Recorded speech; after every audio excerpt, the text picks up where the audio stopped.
It looks such a straightforward place from the outside. Too much so for me, really. A bit plain.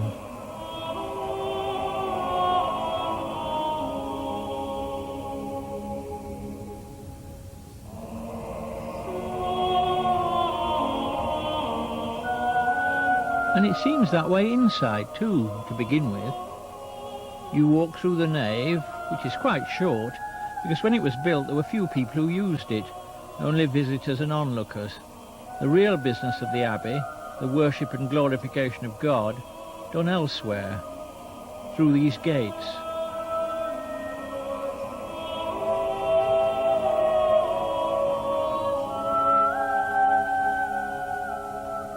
This is the choir, and ahead is the sanctuary and the high altar. But beyond that there seems to be another chapel, and some sort of ramparts beyond that. Unlike the nave, the choir is long, as it had to be to accommodate the whole of the monastic community, which 7 or 8 times a day gathered here to sing and worship. This was the hub of Westminster Abbey. There's no going up the altar steps, and instead one goes round the side, where there are more gates and tombs at every turn, a cemetery in fact.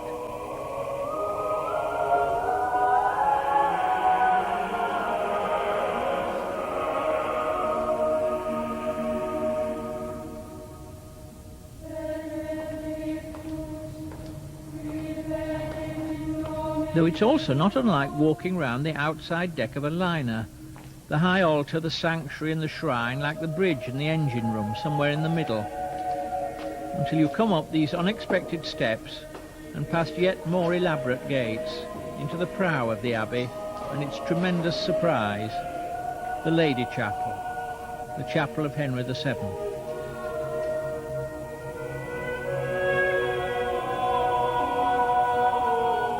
It was finished around 1512, the last great flowering of medieval Christianity, and seeing it now, grey as a shinbone, it's hard to imagine that then every inch of it was painted and gilded, and the windows bright with coloured glass. But scarcely had the builders carted away their rubble and the painters taken down their scaffolding when the medieval church was split apart. The Reformation had begun, and abbeys such as this faced ruin. Within a few years, Henry VIII had closed down the monasteries, taken over their lands, carted away the furniture and fittings, and the remains were left to decay and gather dust.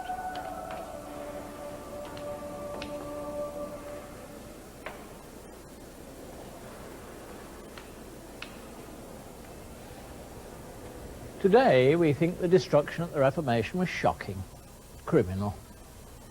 But I don't know. The secular side of the Reformation, and certainly the dissolution of the monasteries, ought to be more readily understandable to us in the 1990s than at any time in the last 400 years. And had the Abbey been anywhere else but at Westminster, Henry VIII's commissioners would have come in, taken away the gold and precious stones, stripped the lead off the roof, and left the rest to nature and market forces, which is, after all, what happened at Fountains Abbey and Kirkstall, Rievaulx. But then, they weren't the burial place of kings.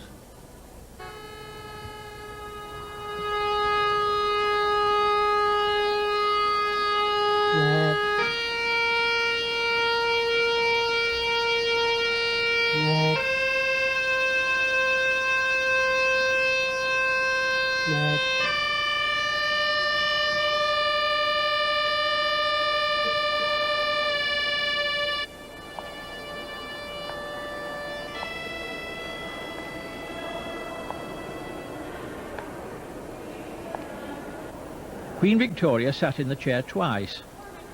Firstly in 1837 in her crown and all her regalia at the coronation, then 50 years later at her jubilee in her little white bonnet and black dress. Anybody could sit here in the 18th century, provided they tipped the verger, and they could also wield Edward III's 7-foot sword of state, which used to stand beside it. While not quite strip pine, it suits our present-day fad for natural surfaces, But when it was first made, around 1300, it was wholly gilded and painted and covered in semi-precious stones and beads, and must have looked as much fairground as Gothic, perhaps even a bit common. What has brought it down to its present tasteful state is time and a series of terrible indignities. A suffragettes' bomb that exploded at the back of it, the brief theft of the stone in 1950 by Scottish nationalists. George IV sawed off all the crockets, and the Victorians varnished it so heavily that most of the original paintwork was destroyed. Generations of Westminster schoolboys have carved their names on it, including one boy who slept in it one night in 1800 and left a message on the seat to say so. It was someone in Victorian times who added the lions, but they needn't have bothered. It's such a familiar stick of national furniture, battered and handed down, and the monarchy nowadays so anxious not to be remote, they could have dispensed with the lions and just put it on rockers.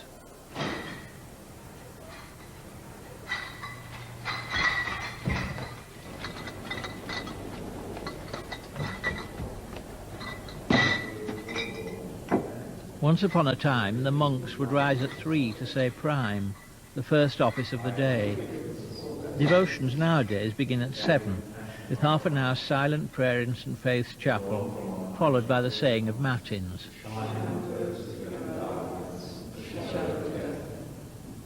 And guide our feet into way of peace. Glory to the Father. While anyone may come to this service, it's most frequently attended by those who work in and around the Abbey family. When I first heard the Dean use this phrase, I cynically took it as one of those wishful sentiments we use nowadays in an attempt to cosify the world. I was quite wrong.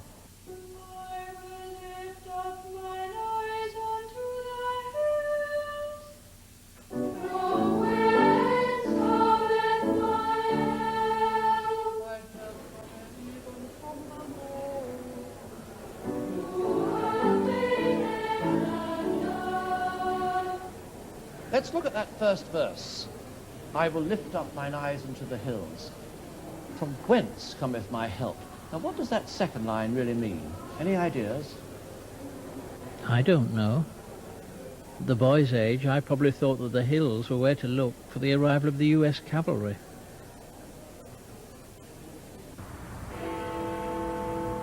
The Abbey is what is called a royal peculiar, set apart by its charter from the ordinary jurisdiction of the Church of England, with the Dean answerable not to the Archbishop of Canterbury, but directly to the Sovereign. So this is the Queen's parish church. But it's also the chapel of Westminster School, and 3 times a week, and before they're open to visitors, the choir and transepts fill up with boys and girls for the school's morning chapel.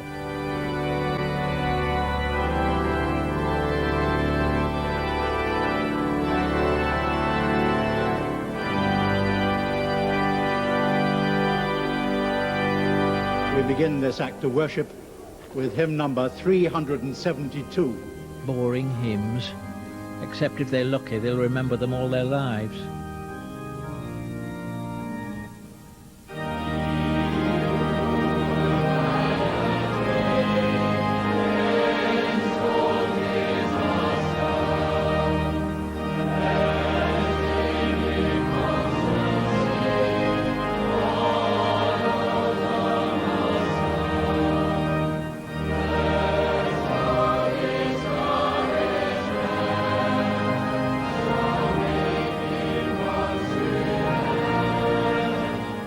And undiscouraged and unrelenting in they come, the tribes of Nike and Adidas and Reebok.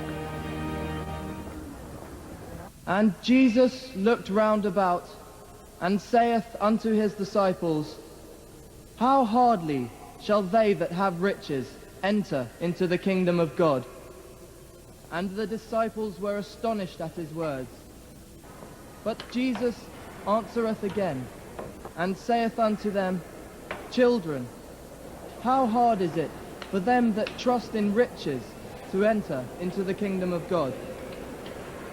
It is easier for a camel to go through the eye of a needle than for a rich man to enter into the kingdom of God.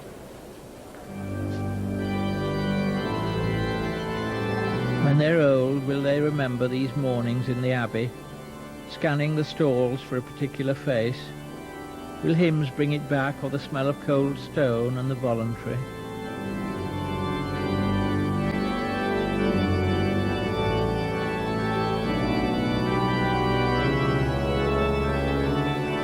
As the tourists wait to troop in, the school troops out. Even at 9:15 in the morning, these Westminster boys and girls, armoured in their careful languor. What was all that eye of the needle stuff? Didn't apply to us, did it, James? No. And anyway, we are clever.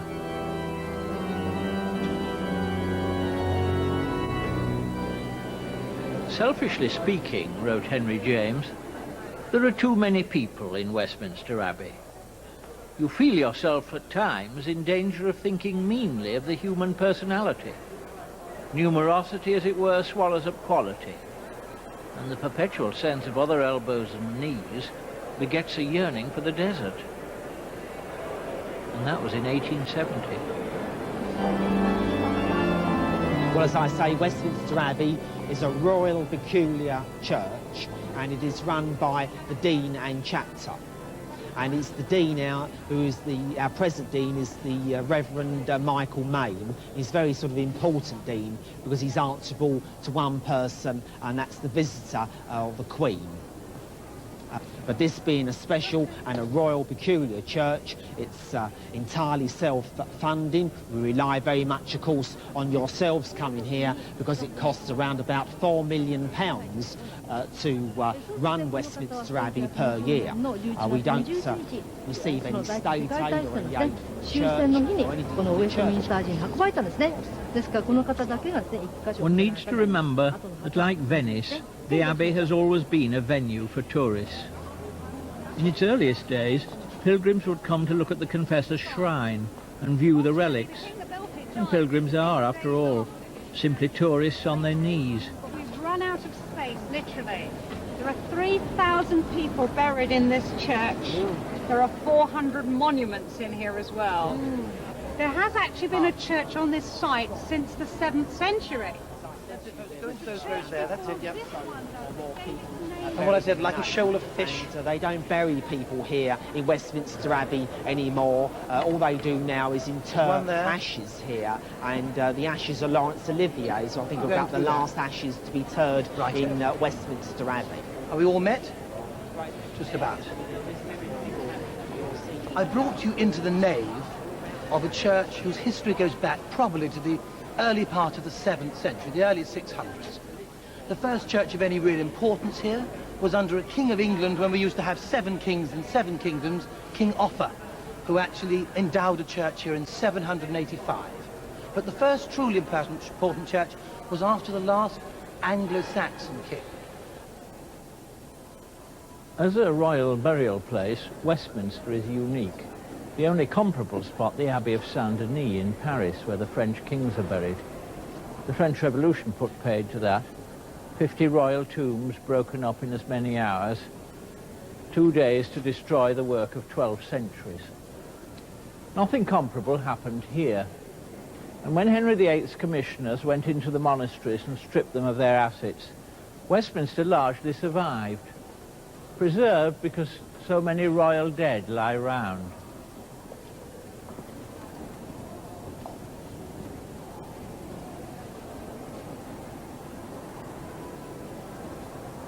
The most remarkable survival is the shrine itself.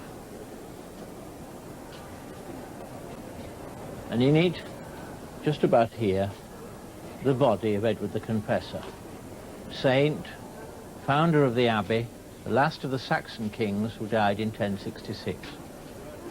Other shrines were not so lucky. Henry VIII destroyed virtually all of them, including St Cuthbert's at Durham, where he chucked out the body and stripped the place, St Albans, and the richest shrine of all, that of Thomas a Becket at Canterbury. but not Edward the Confessor. And here, though robbed of all its finery, is his battered stone box still. Now why? Well, not because he was a saint, obviously. No, it was because he was a king, and Henry VIII was a king. And there's a trade union of kings. Injure one, you injure them all. Saint or sinner, Catholic or Protestant, kings and queens stick together.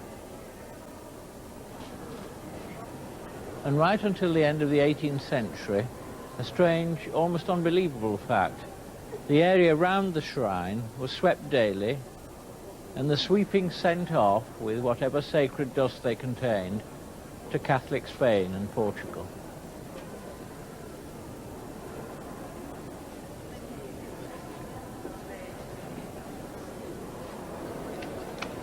We passed to the north aisle. I haven't yet. Ahead of you, middle, no, wait a minute, here we go. This way is north, we're headed east. But this used to be the royal burial place. There were 2,000 people buried in this church. They're like sardines, side by side. Don't look so worried. I'm not going to tell you about all of them. There's no plan or pattern to burial in the Abbey. You elbowed your way in where you could, and some of the side chapels in particular are a bit of a jumble. They're rather like some specialised left luggage office. Tombs shoved in like trunks, waiting to be redeemed at the resurrection.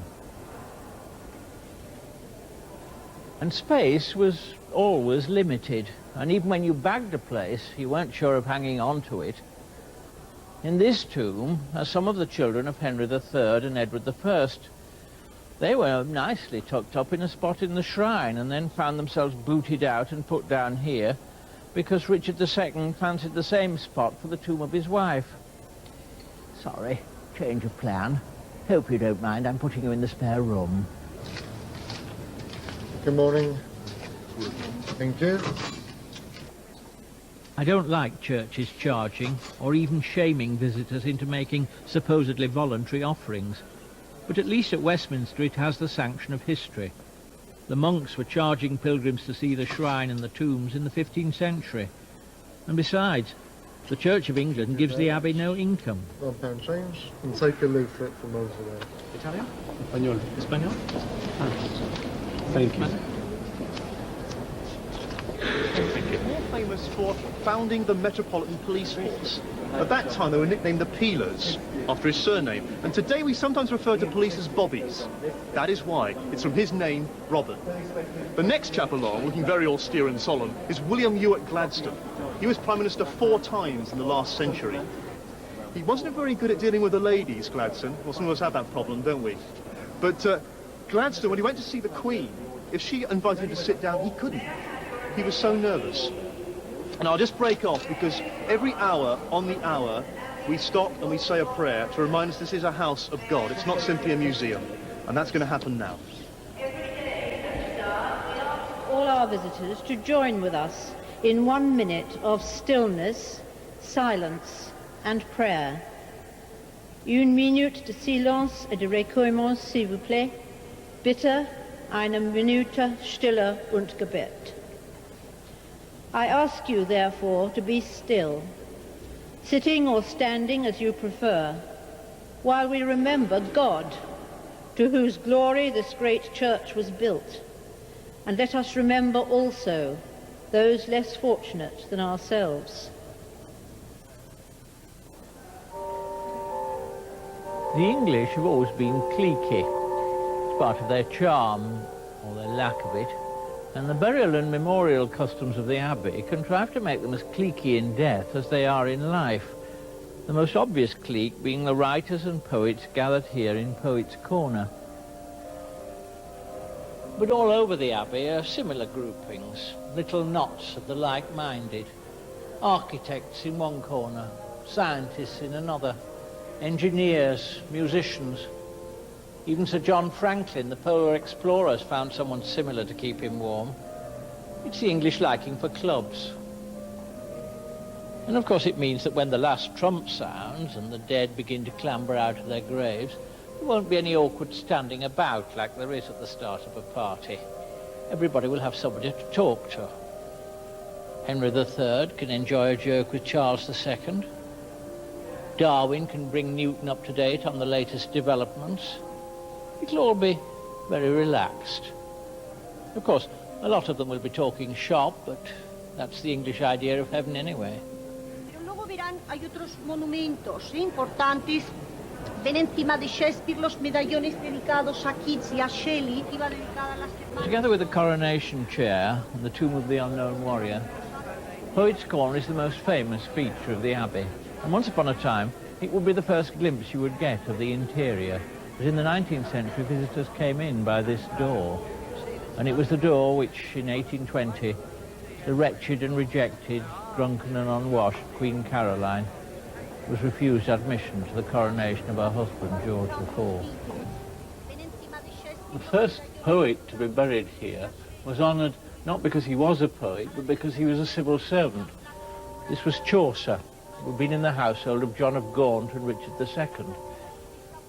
The original tomb of the author of the Canterbury Tales was behind the postcard counter. His bones were brought over here in 1556 and put in this splendid tomb, which was probably looted from one of the monasteries dissolved by Henry VIII. Over here, of course, we've got some more famous names. You've got the very famous Charles Dickens, buried here on the instructions of Queen Victoria. Rudyard Kipling, Children's Tales, Jungle Book, etc. Thomas Hardy, another great name. And, of course, the English prefer their poets dead and respectable. And so many of the writers buried or remembered here are safer in death than they ever were in life. The atheist Shelley would be shocked to find himself here, and Keats too, probably. It was Harold Nicholson who was instrumental in getting their monument put up, and he was nervous lest it might look like a sausage, which it does a bit.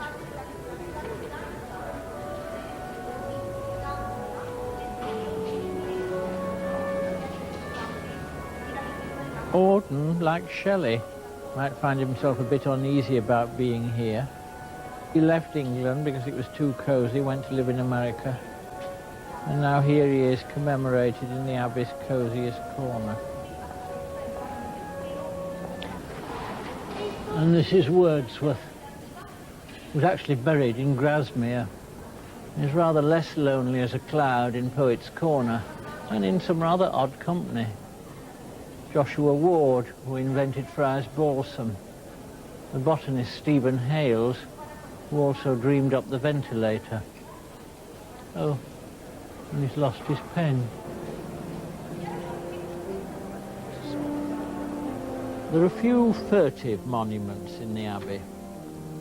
If human beings were modest, it would be a much emptier place. Vanity is the great commanding passion of all, wrote Sheridan. It is this that produces the most grand and heroic deeds, or impels to the most dreadful crimes. Save me but from this passion, and I can defy the others. They are mere urchins, but this is a giant. It was Sheridan's vanity that made him think more of himself as a politician than a playwright. In his view, he belonged at the West End, together with his contemporaries, Pitt and Fox. Instead, he's landed up here in Poets' Corner, along with the riffraff like Dickens and Kipling and Shakespeare.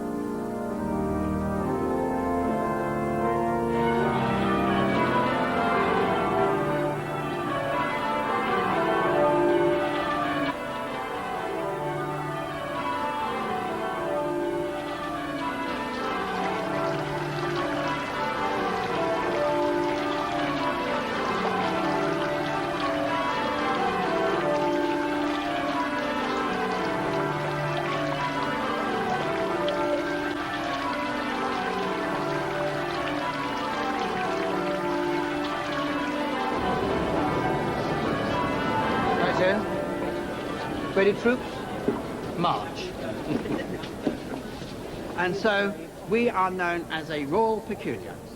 And the Archbishop of Canterbury has no say whatsoever about Westminster Abbey, and in fact he has to wait for an invitation or ask permission to take a service here. And the only time he can come into this abbey without permission to take a service is when we have a coronation. And that's the only time, because he, as leader of the Church of England, has the right to come and crown the head of the Church of England. So I don't want to... This modern paving stone marks the spot where the playwright Ben Jonson is buried. And against the wall is the original gravestone with his name misspelled. I don't know much about Ben Jonson, except that he was more one of the boys than Shakespeare was, though not so good at the plays. Even his grave was a bit of a joke, as he asked to be buried upright because he couldn't afford a full-length grave. So I suppose that means that come the Day of Judgment, he'll just pop straight up like the Demon King in the pantomime. It isn't fanciful, because when they were digging this grave in 1849, the gravedigger saw 2 shin bones upright in the sand, and Jonson's skull came tumbling down into the grave, which is more Hamlet than Ben Jonson.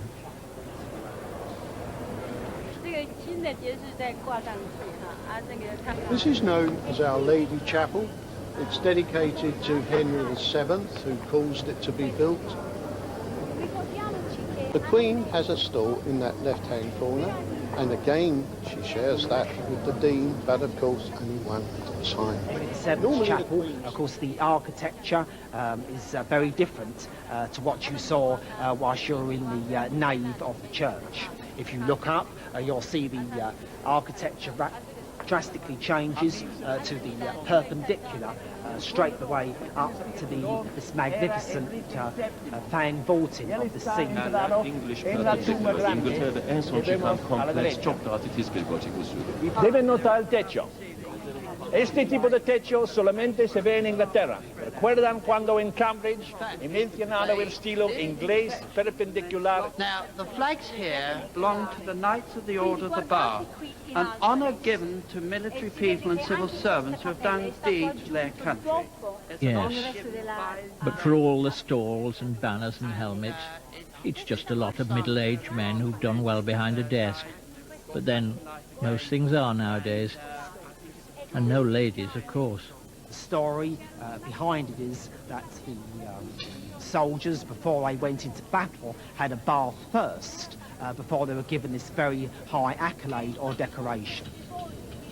But now it's an act sort of pageantry, and there's an installation every 4 years to install a new living knight.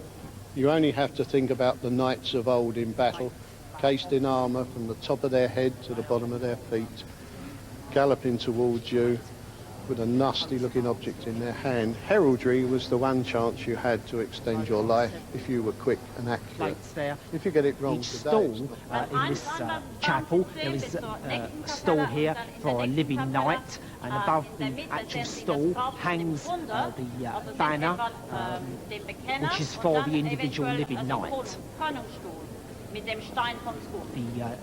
The plates at the back of the stall, they are for each knight, their coats of arms of each individual knight. The Abbey, certainly in its tombs and monuments, is very much a church of the establishment, the rich, the powerful, the famous. But there's always been an alternative tradition here. In Poets' Corner there are Milton, Shelley and Blake, none of them creatures of the establishment. And here is Charles James Fox, dissolute, a gambler, a Republican, a fighter for the abolition of the slave trade, and a darling of the public, who paid his debts twice over. But this, thank God, is an independent place. Conformity will not get you in, nor money, nor bullying.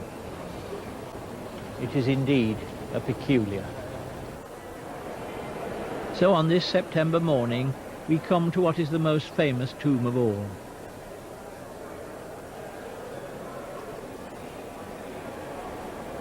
There's not much democracy in the Abbey, which is above all a place of names.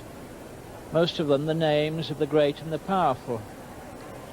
But the most famous and the most emulated grave is of someone who has no name at all.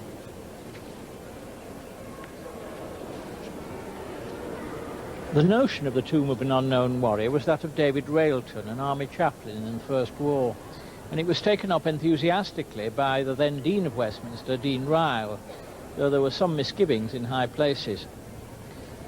The body was brought from France with elaborate precautions to ensure its anonymity, and buried here just inside the west door on November the 11th, 1920. No one else had ever been buried at this spot, and digging down they came straight away to the sand and gravel of Thorney Island. Then the coffin was put in and filled with soil that had been brought from the various battlefields in France. A precise reversal of the Rupert Brooke poem, "There'll be some corner of a foreign field that will be forever England." The corner of the foreign field is here. The burial itself was not auspicious, crowded as the stone itself is crowded, with obvious dignitaries, and a clutch of those generals and field marshals whose boneheadedness had probably helped to put this soldier in the grave in the first place. But in time, such accretions fell away, and though this is a routine stopping point for heads of state, its associations have always been popular and pacific. The notion of the unknown warrior retaining its power simply because he could be anybody. Unlike the cenotaph, which is just up the road, which is and means an empty tomb, it has come to house our conflicting attitudes to war. The services at the cenotaph under the cold eyes of Earl Haig, somehow seeming to celebrate what they also deplore. The mourning here, though, is unambiguous, and bedded down behind his little hedge, this soldier outranks whoever else is buried here. This is the most honoured grave in the Abbey. All other graves can be walked over, but not his.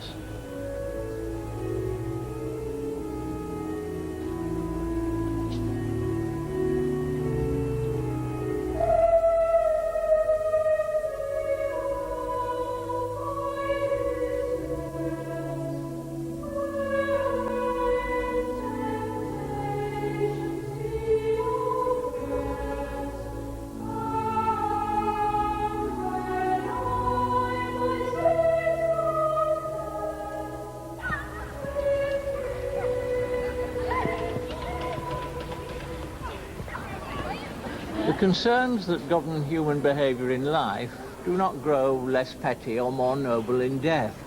And did one want a single guiding principle about burial in the Abbey throughout its history, it would be, whom would you like to be seen dead with? For centuries, the centre of gravity in the Abbey was the shrine of Edward the Confessor, the saint who was also a king. And if you were a royal personage, you got yourself buried as near as possible to the shrine, huddling up to this illustrious corpse. So we have Henry III, Edward I, Henry V, umpteen royal personages, and here is Richard II. Canonized, became known as Saint Edward. But one king isn't where he should be, and that's the founder of the Stuart dynasty, James I.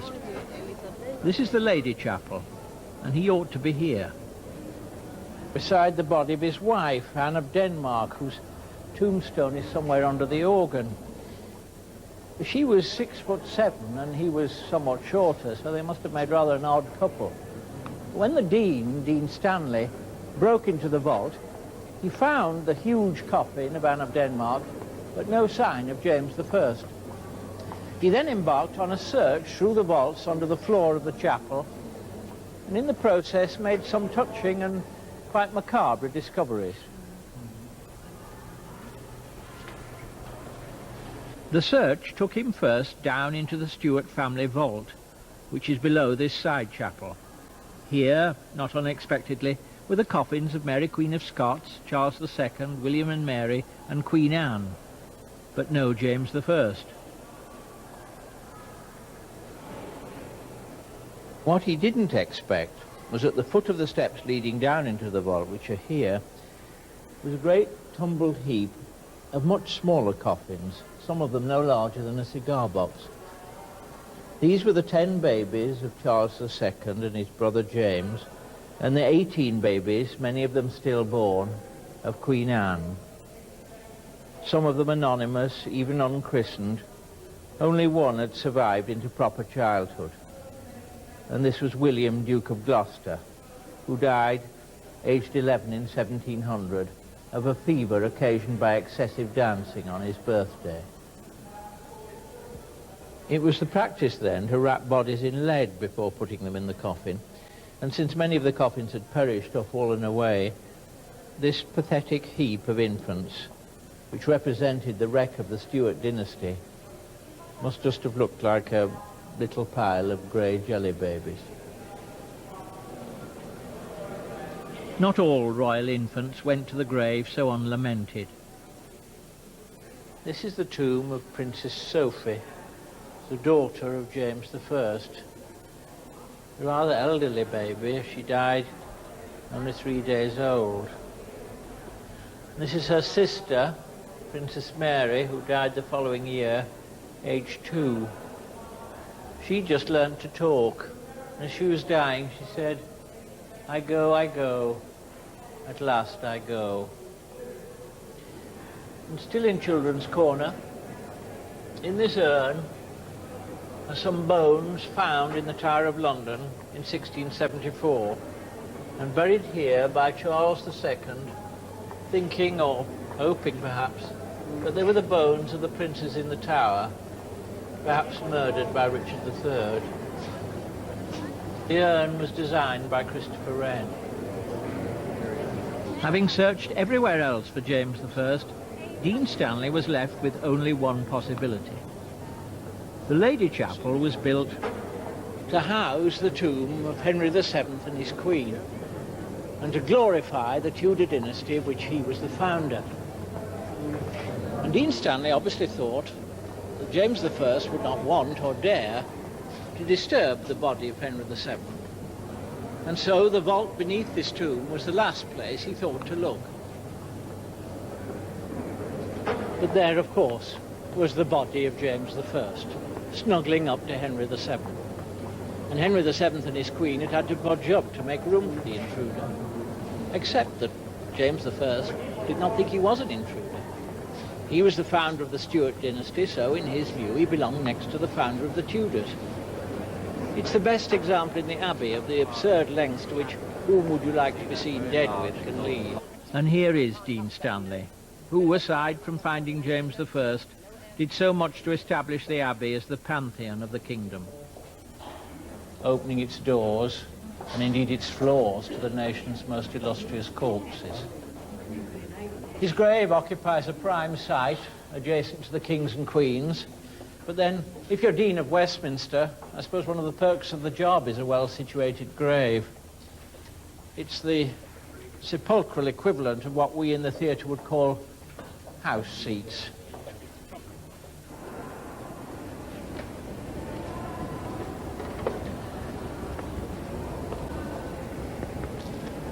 This is the tomb of Edward I. So massive and plain that, touching it for the first time, I thought it was made of cast iron. But it's actually Purbeck marble, the same material as the pillars. But it's so heavy and solid, it's more like a safe than a tomb, though once upon a time it used to be opened regularly. Edward I was a great warrior. He was known as the Hammer of the Scots, but he failed to subdue Scotland. And when he died in 1307, he made his son promise, when he was on his deathbed, that if an English army ever moved against Scotland, his body would be carried at the head of it. And so, regularly over the next century, the tomb was opened, the king's body taken out, wrapped in freshly oiled linen, in case there was a campaign. But then in 1399, the king's dynasty ended. The promise was forgotten, the custom fell into disuse, until in 1778, out of sheer curiosity, the tomb was opened again. And there was the king, 6'2", perfectly preserved, wrapped in oiled linen, each arm, each leg, each hand, each finger, each toe separately wrapped. and over him his royal robe. And after this carefully documented last glimpse, pitch was poured into the tomb, and it was sealed forever.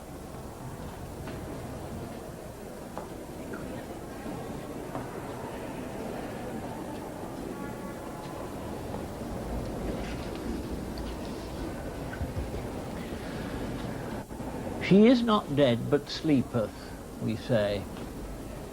But if you want somewhere to sleep, the Abbey's not really the best place. Take Catherine of Valois.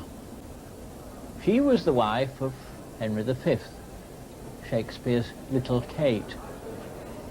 And when Henry V died, she married again Owen Tudor, whose family, 2 generations later, inherited the throne. When she died, she was buried at the east end of the church, which happened to be the place that Henry VII selected for his Lady Chapel. So her coffin was dug up and put on one side and left. So here you have the daughter of Charles VI of France, the wife of Henry V, the mother of Henry VI, the grandmother of Henry VII, just lying there in a loose coffin. And she was still there 200 years later when Pepys came round the Abbey, tipped the verger, pulled aside the plank and took up the body, which was now like a bit of old leather, and gave her a kiss. And he went home and wrote in his diary, "I reflected that this was my birthday, 36 years old, and I did first kiss a queen." And it wasn't until 200 years after that that she was really properly buried, when Dean Stanley was tidying up the Abbey, and he buried her in this altar in the chantry of her husband, Henry V. Except they're still not together. She's on the first floor, and he's downstairs. There's an almost unbroken tradition of magnanimity about the Abbey. Macaulay called it a temple of silence and reconciliation. And here repeatedly are found antagonisms laid to rest and enemies reconciled in death. This is the tomb of Elizabeth I, in old age, looking not unlike a Jacob's sheep. She was the daughter of Henry VIII, and long years ago, when she was a girl, had been held captive and threatened with execution by her half-sister, Queen Mary, the elder daughter of Henry VIII. Mary a Catholic, Elizabeth a Protestant. Mary has no effigy, and for many years she had no grave, a coffin just left, covered with the broken stones from the altars that the Protestants had demolished. She was very unpopular, and at her funeral in this chapel, the congregation is said to have torn down the hangings from the walls in a frenzy of joy. Now her coffin lies in the vault below, with Elizabeth's firmly on top of it.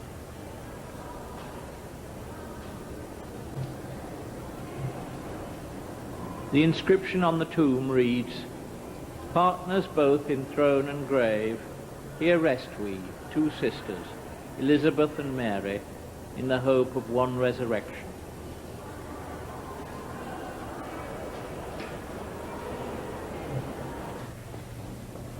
In the corresponding position to Elizabeth on the other side of the Lady Chapel is the tomb of Mary, Queen of Scots, whom Elizabeth had executed.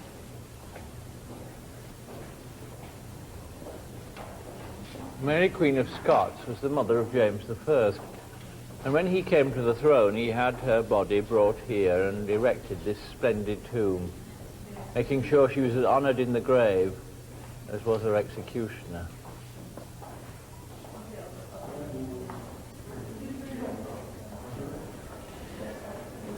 Elizabeth always pretended that she hadn't intended to execute Mary, but the men who did her dirty work are here in the Abbey too. This is Sir Thomas Bromley, the judge who tried and sentenced the Scottish Queen.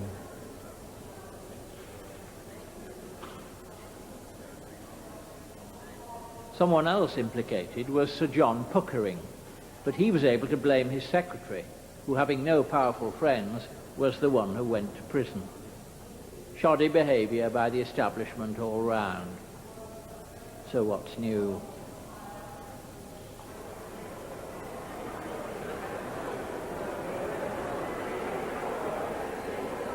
James I left the tombs of his mother's executioners undisturbed, unlike Charles II, who rooted out Cromwell and anybody who had to do with his father's death. But such vindictiveness, the Abbey run on political lines, never occurred again. So Pitt is here with Fox. Their differences, like those of Gladstone and Disraeli, as much temperament as a politics. And like the lion and the unicorn embodying different sides of the English character. But perhaps the most magnanimous gesture of all is that here in the Abbey is the tomb of Charles Darwin, the bogey of so many Victorian clergymen, yet buried here and at the Abbey's request.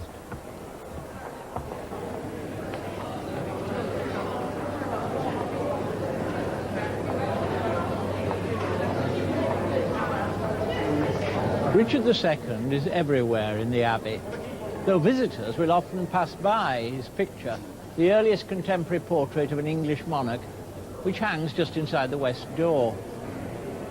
He came to the throne as a boy in 1377, and as a king he was disastrous, ending up deposed and murdered. But he was one of the Abbey's greatest benefactors.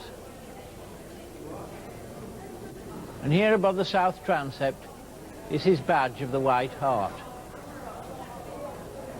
After he was murdered by Henry IV, Richard was briefly buried in King's Langley, but in a fit of remorse, Henry V had the body brought here and buried near the shrine. Over the years, the tomb fell into disrepair, and Westminster schoolboys used to poke about in it with sticks, one of them even bringing out a rib. When it was opened to be repaired in 1871, they found the orb and the sceptre and fragments of these shoes, just as in the picture. Oh, and he invented the handkerchief. All the way through? If you bring some engineering books up from the yard. High up on the wall of the north transept, in the alley below the rose window, George Burroughs, the clerk of works, and his men are battling with damp. With honeycomb, we can run Mike's MICC cable from one side of the north transept to the other.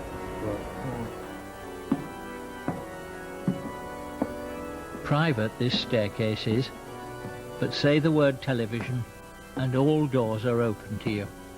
It's the best perk of the job. Yeah, okay. Yeah. Right, I'll see you later.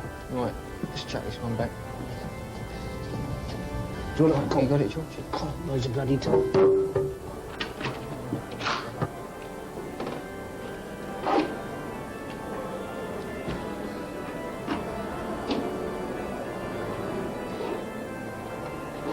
High above the Abbey floor, and unsuspected by most visitors, is a passage as wide as a country road that winds all round the building. The purpose of the triforium has never been clear.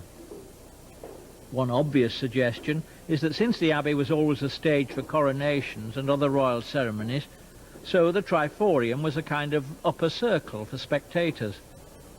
But this can't be true, because unless you stand at the very edge of the arch, you get no view of the Abbey floor. What seems most likely is that Henry III intended the ground floor of the Abbey to be a church, and the upper story, the triforium, to house yet more chapels. But since he never finished the lower church, he didn't even start on the second story, and when he died, its purpose was forgotten. So it remains, as we see it today, empty and unused. Walking round the triforium, one has the sense that here are the attics of the Abbey, just waiting to be rummaged through, that there are lost treasures here, bits of history to be turned up. And so there are.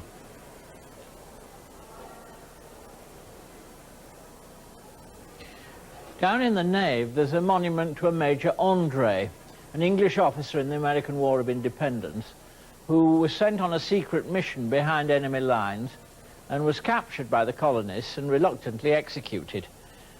George III, who felt more strongly than the politicians did about the loss of the colonists as part of his patrimony, much in the same way as the Queen feels about the Commonwealth, had Major André's body brought back and a monument erected to him. And this is the box in which the body came. What do you want us to look at today? I want to go and have a look at the pinnacles briefly, but then to concentrate on the frieze. The aptly named Donald Buttress is surveyor of the fabric, and Tim Crawley, the head carver of the Cambridge builders Ratty and Kett, whose only comparable job was restoring King's College Chapel.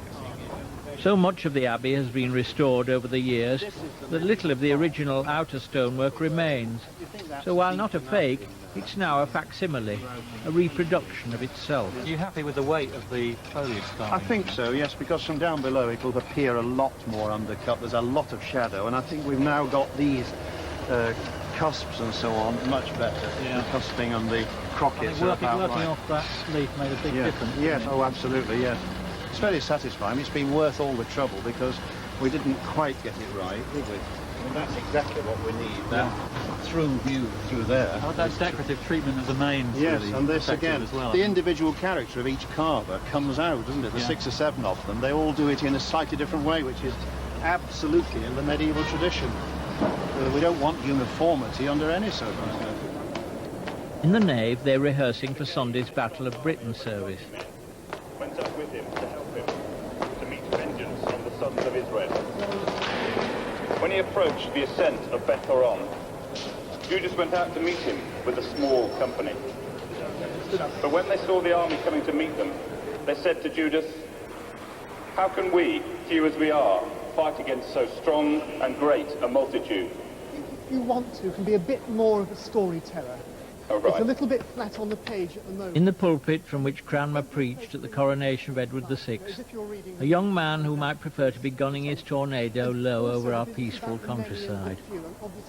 Particularly since Paul Ferguson, the precentor, is wanting to turn him into Laurence Olivier. The role of the few.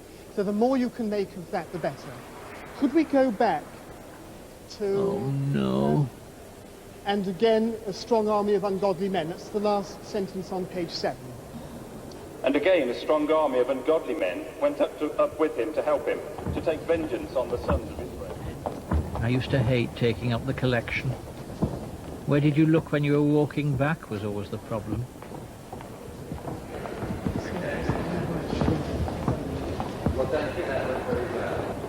Thank you. See you on Sunday. Fall out for a smoke, if there's a smoking area.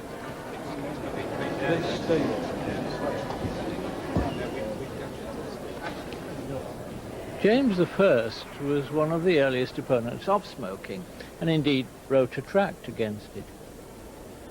And when Dean Stanley broke into Henry VII's vault and found James I's coffin, there beside it was a broken clay pipe. It must have been smoked by the workmen who'd moved in the coffin. Death lays its icy hand on kings. Sceptre and crown must tumble down, and in the dust be equal made with the humble scythe and spade.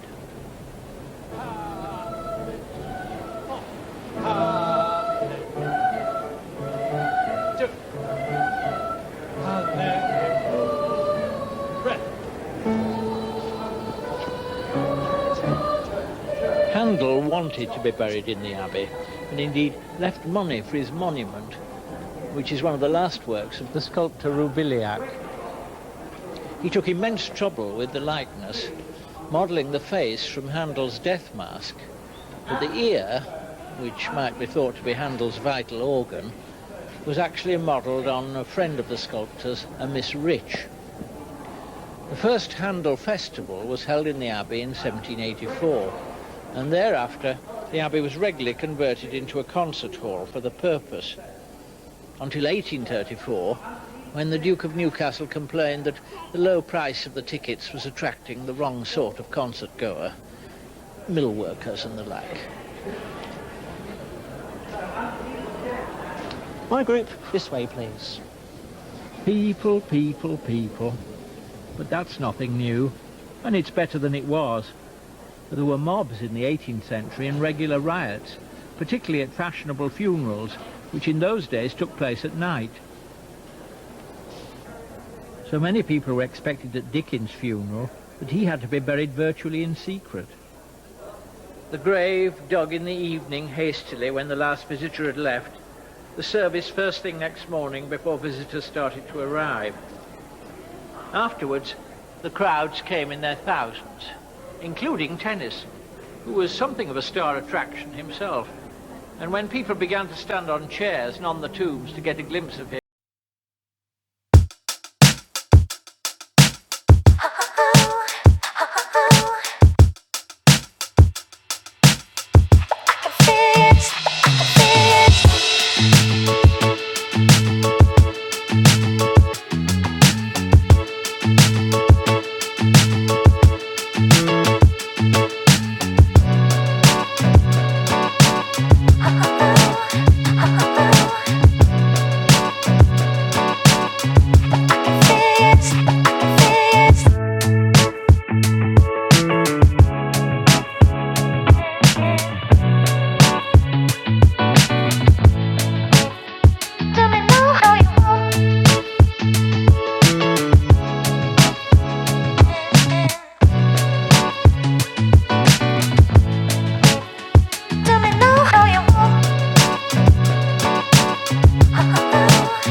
anyone who thinks the English aren't showy and vulgar should look at the tomb of Lord Hunsdon, the cousin and chamberlain of Elizabeth I. The tallest monument in the Abbey, it's so vast it's a more than adequate habitation for the living, let alone a resting place for the dead. Still, it's very jolly, and there's something of the fairground organ about it.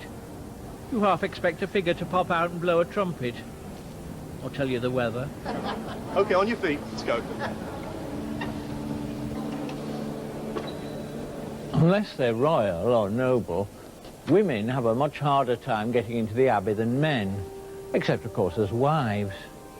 Though there are quite a few notable women buried and commemorated here, there are also some notable absentees. George Eliot, for instance, not commemorated till 1980, kept out by the supposed irregularities of her private life. Elizabeth Barrett, not here, not even as the wife of Robert Browning. And Florence Nightingale, perhaps fittingly with her military connections, is in St. Paul's. And the Bronte sisters, daughters of a much humbler church than this, were only commemorated in 1947. But of course, once you start on this game of who's here and who's not, there's no end to it. And if women have some cause for complaint, painters have more. There are no painters here at all, perhaps because of their bohemian lives, perhaps as a legacy of the old monastic view that the ear was the organ of instruction, the eye of temptation. There's Blake in this rather startling bust by Epstein, but he's not here as a painter, but on literary grounds.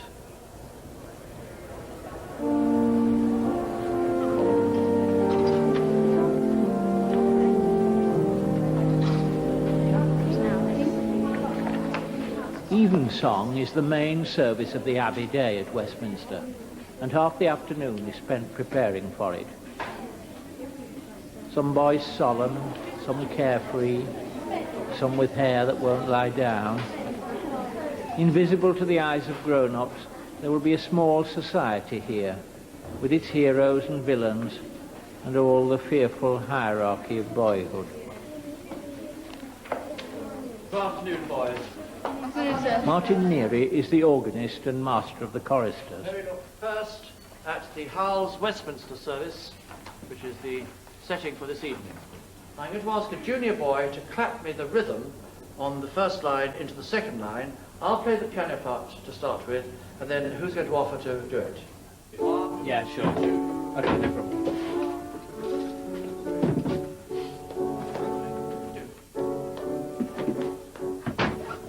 Upstairs, the lay vicars wait their turn to practice. It's not all darts and descants, though, as most have other jobs, though they're all, oddly, members of Actors' Equity.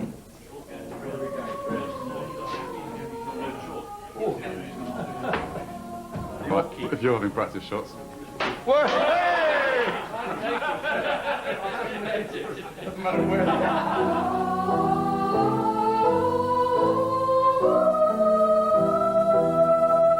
done, you went almost too sharp, didn't you, on that last note? But that was carefully done, those semitones. Now, shall we see if we can have an arpeggio to expand our sound? A big crescendo through.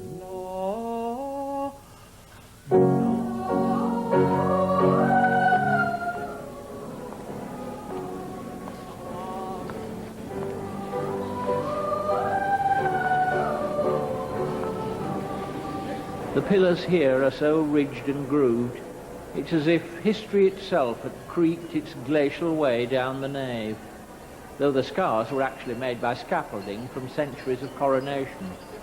There's a hand, look, there's a hand coming out. Parts of the fabric, though, are so worn they can't be touched. The brasses, for instance, and at the brass rubbing centre in the cloisters, they have to make do with replicas.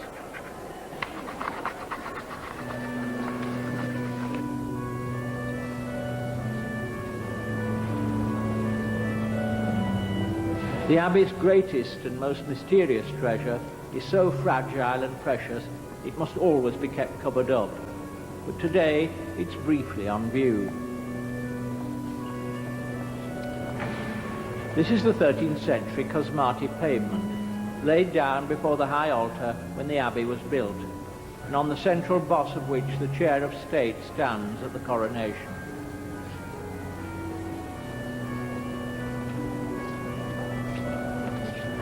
Set in Purbeck marble, it's made of porphyry, onyx, marble and glass, and once carried long inscriptions inlaid in bronze, though what they meant is still the subject of conjecture.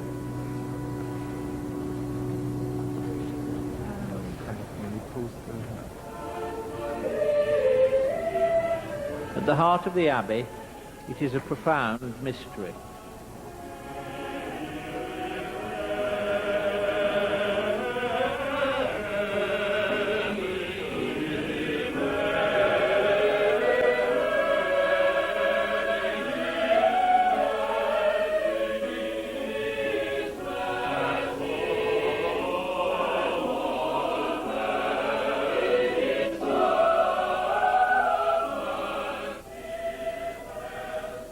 Marvel, the poet of Hull, who's not buried in the Abbey, wrote, "The grave's a fine and private place, but none, I think, do there embrace."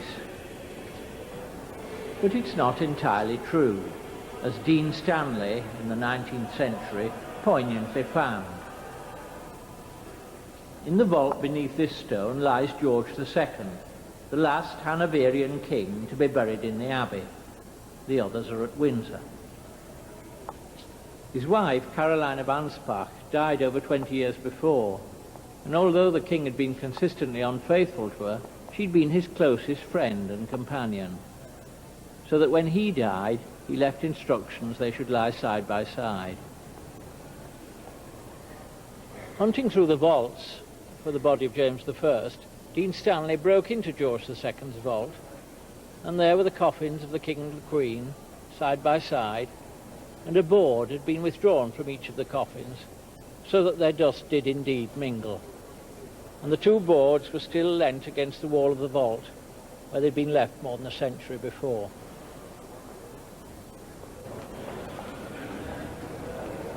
Some marriages, though, don't survive the grave.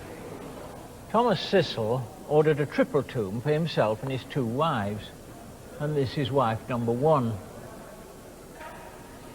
Wife number 2 married him when she was really only a girl, and he was already old and gouty and pretty disgusting. But she stayed married to him for 12 years before he died. And she obviously decided that, dead or alive, she didn't want to sleep with him a moment longer than she needed to. So when she died, aged 83, she made sure she got a tomb to herself in Winchester Cathedral. leaving her place beside him empty.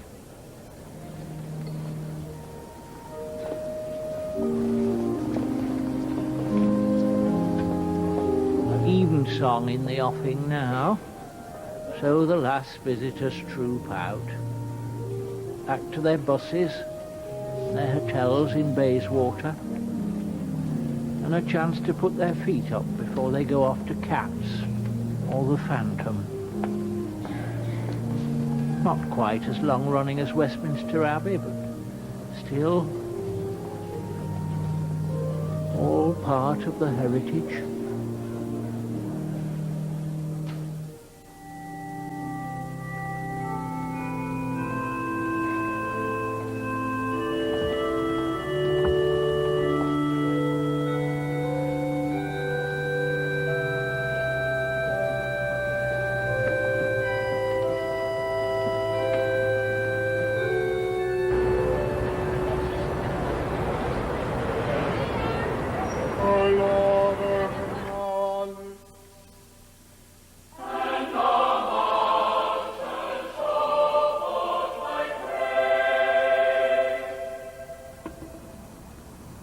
Shown round by one of the clergy before we started these programmes, I saw that he bowed to the altar, as I used to do when I was a boy and very devout. I don't do it now because it would lay claim to a piety I don't feel. But not doing it feels wrong too, as it seems to assert an indifferent atheism I don't feel either. I was always taught to kneel and say a prayer when I came into a church. I don't do that. Fearful, I suppose, of being observed, or less fearful of being observed by the Almighty.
I used to know large chunks of the prayer book by heart, but that's of course not much use these days.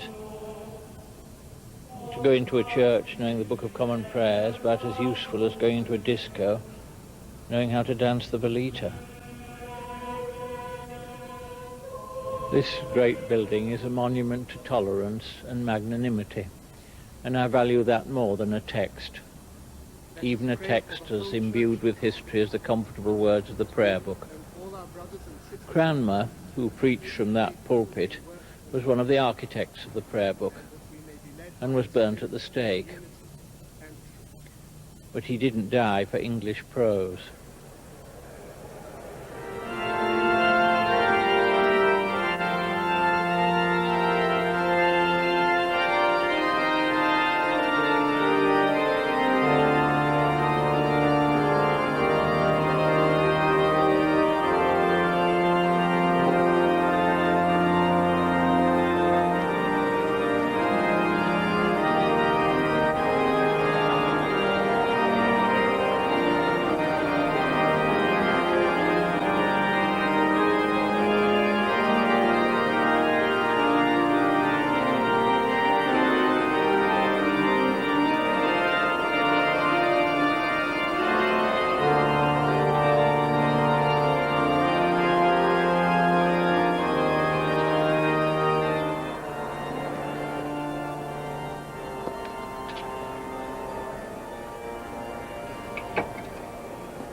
Doors closed at last, and the statues breathe a sigh of relief.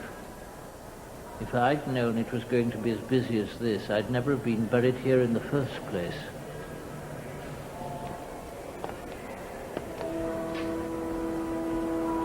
A chance now to really rest in peace, with only the organ scholar Louise Marsh doing her practice.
For all that we're in the middle of a cemetery, strolling through some of its 3,000-odd graves, there isn't much sense of the presence of death.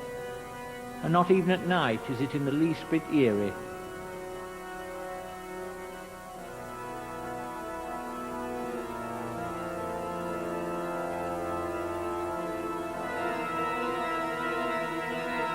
It's partly that death is not graphically presented. There are none of those cadaver tombs with the deceased on the upper story in his or her prime, and on the lower the decaying corpse. It's as if, having secured a niche in this illustrious place, the dead have dressed up for the occasion, been laid out in their best, surrounded by their children and dependents. Or as time goes on, they're seen at some great climactic point in their lives, like General Wolfe, struck down on the heights of Abraham at his moment of triumph.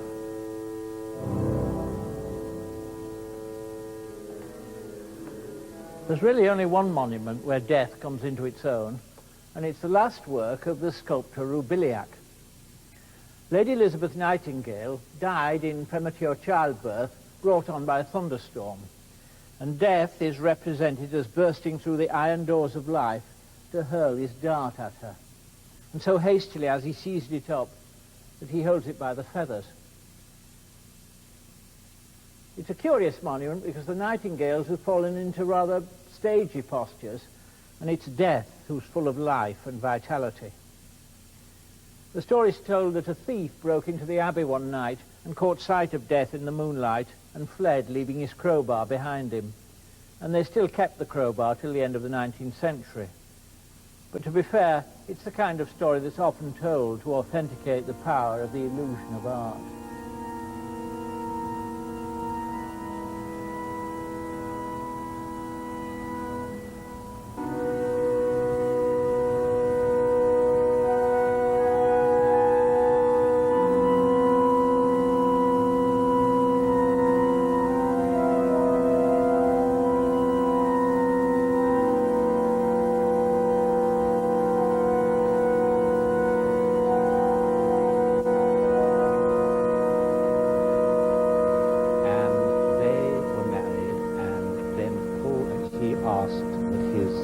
Tonight, the Dean, Michael Main, is taking some friends round. One of his 19th century predecessors, Dean Buckland, never showed anybody over the Abbey without taking with him a feather duster, flicking the tombs as he told their history. His body was brought here several years later, and they lie together in that tomb. If we just move over across to Edward III's tomb, and as you go, look back, because here you'll see the shrine has been built so that there are these kneeling spaces along the side where the sick people used to go and pray for healing, because one has to remember, in the Middle Ages, this was a great centre of pilgrimage. Like St. Thomas's Shrine at Canterbury, the Shrine of Edward here at Westminster was enormously popular, and pilgrims would have come and prayed for healing at the shrine. Now just turning to Edward III, this is a lovely effigy of this sad old man who had a stroke just before he died, and you can see from the top the corner of his mouth is turned down. And it's, strangely, a lot of damage has been done to the Abbey, both at the Reformation and during the Commonwealth, and things have been stolen. And all the little figures on the tombs, many of them have been stolen or damaged, but not on this one. The angels are still here, if you can see, in these little niches, whereas they're not in the other ones. And the other side, there are some lovely figures of his children, little bronze statues of his children. And then from here you get a good view of the chantry, which was erected at the end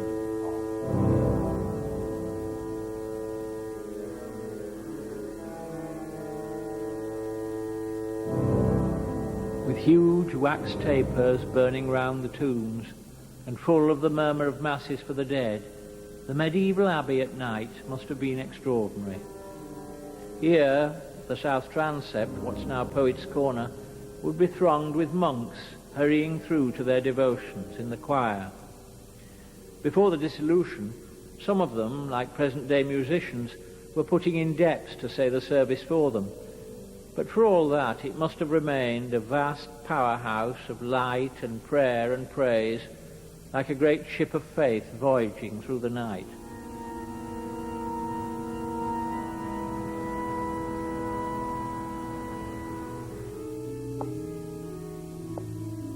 Joseph Addison, who was buried in the Lady Chapel, called Westminster this great magazine of mortality, and wrote that the solemnity of the building and the condition of the people who lie in it fill the mind with a kind of melancholy, or rather thoughtfulness, that is not disagreeable.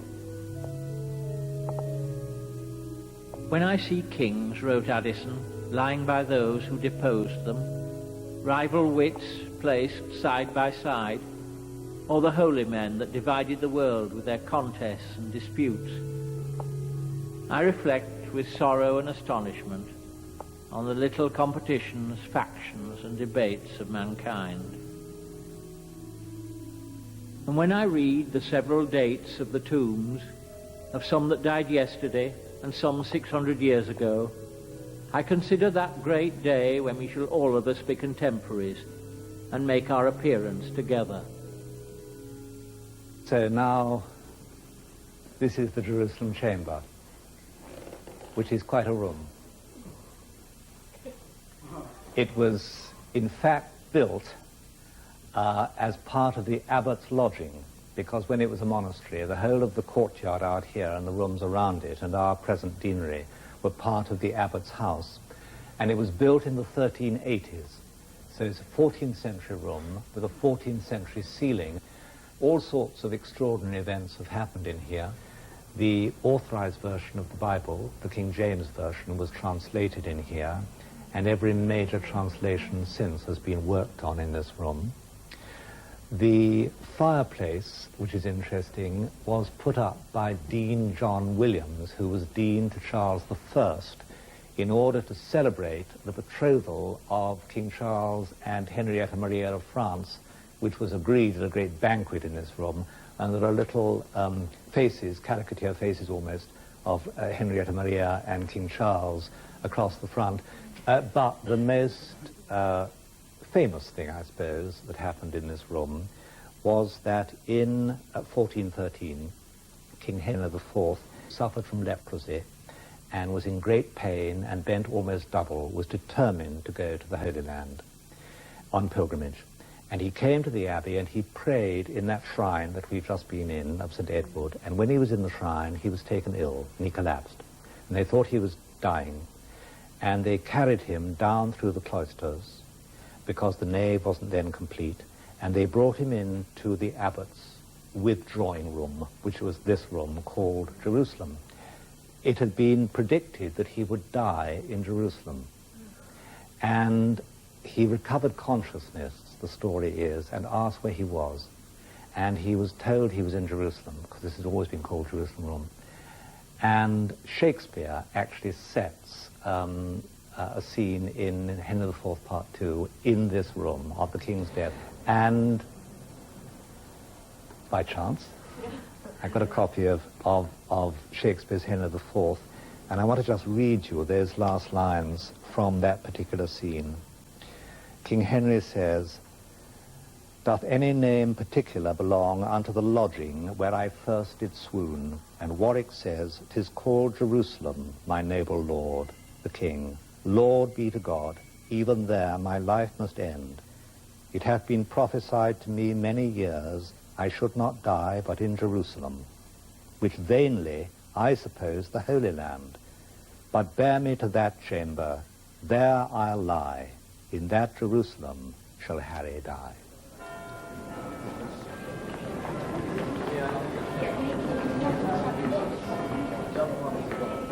Now at 9 o'clock come the Queen's scholars to say the last service of the day, Compline, in St. Faith's Chapel. And treading the same route across the south transept as once the monks did.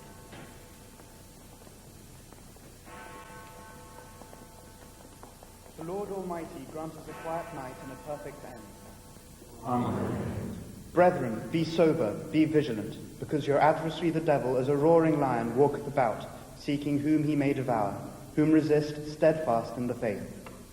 Let us pray. Visit, we beseech thee, O Lord, this place, and drive far from it all the snares of the enemy. Let thy holy angels dwell herein to preserve us in peace, and may thy blessing be upon us evermore, through Jesus Christ our Lord. Amen. Lighten our darkness, we beseech thee, O Lord, and by thy great mercy defend us from all perils and dangers of this night, for the love of thy only Son, our Saviour, Jesus Christ. Amen. I will lay me down in peace and take my rest. For it is thou, Lord, only that makest me dwell in safety. The Lord be with you, and with thy spirit. Let us bless the Lord. Thanks be to God. God the Father bless us, God the Son defend us, God the Holy Ghost preserve us, and grant unto us, with all his faithful servants, living and departed, rest and peace. Amen. In the 19th century, Dean Stanley wrote that Westminster Abbey was a mirror of England. He meant in its splendour and ceremony. And in these egalitarian days, that sounds a touch grandiose and rhetorical. But if we reflect that this unique place and its contents are what remains when greed, theft, violence, and occasional vindictiveness have done their work,